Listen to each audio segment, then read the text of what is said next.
From protesters to police, officers appeared to be shifting strategy today as police worked to clear the remaining protesters from the area. The slow, methodical approach that we saw from police yesterday seemed to be replaced with a much tougher line today. Our Ottawa Bureau Chief, Mercedes Stephenson, has been on the ground today. So, Mercedes, what did you make of the police tactics you saw today? Jeff, it felt very different from yesterday, where things started out very slowly. The officers who were on the front line yesterday were just in their regular uniforms. They didn't have additional body armor or helmets on.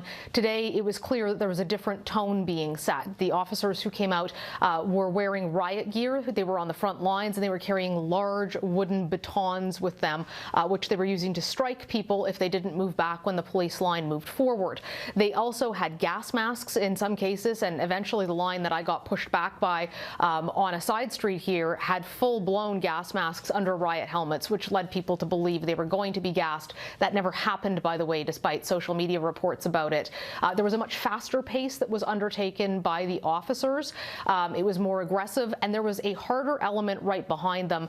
The emergency response team, who are tactical officers with the RCMP, very elite unit, were being used to clear out the tents and also being used to clear out the trucks. And they had their weapons out and drawn. I did not see them pointing them at anybody, but it certainly was a much more aggressive presence, and it was much more rapid. They cleared all of Wellington Street and the side streets in a day in something that experts thought might take as long as a week to do.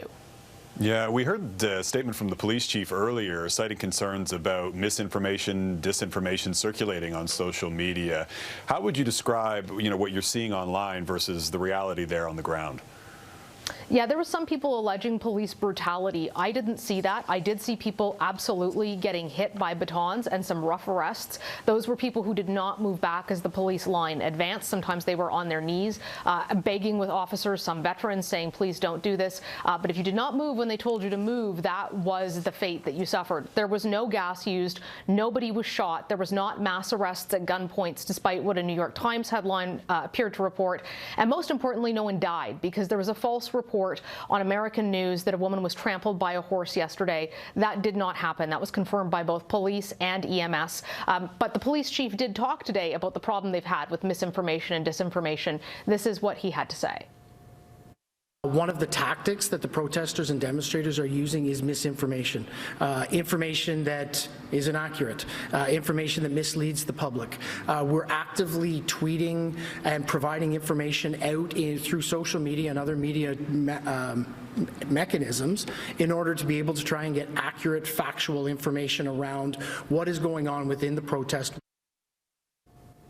So, Jeff, certainly a more aggressive police presence and the possibility you could get hurt if you did not move back when the police instructed you to, but nothing like some of the other riot police I've seen in action in the past, including at the G7, G20, which was much more aggressive tactics. Mercedes Stephenson in Ottawa. Thanks, Mercedes.